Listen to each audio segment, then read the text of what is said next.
இப்ப ஆரம்பிக்கல, சின்ன வயசுலயே நீ பொம்பளை பொண்ணு சாப்பிடாத அப்படி சொல்லி டிஸ்கிரிமினேஷன் ஆரம்பிச்ச சமூகம் தான் நம்மளோடது.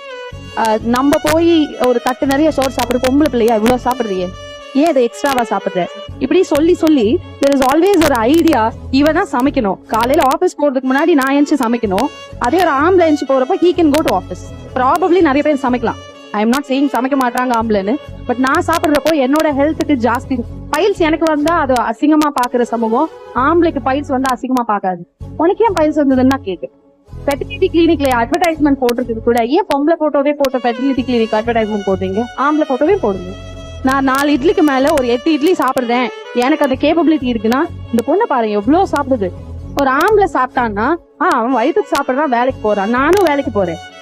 நான் என்னோட ஹெல்த்துக்கு நான் என்ன சாப்பிடணுங்கிறத I have to decide, not the society.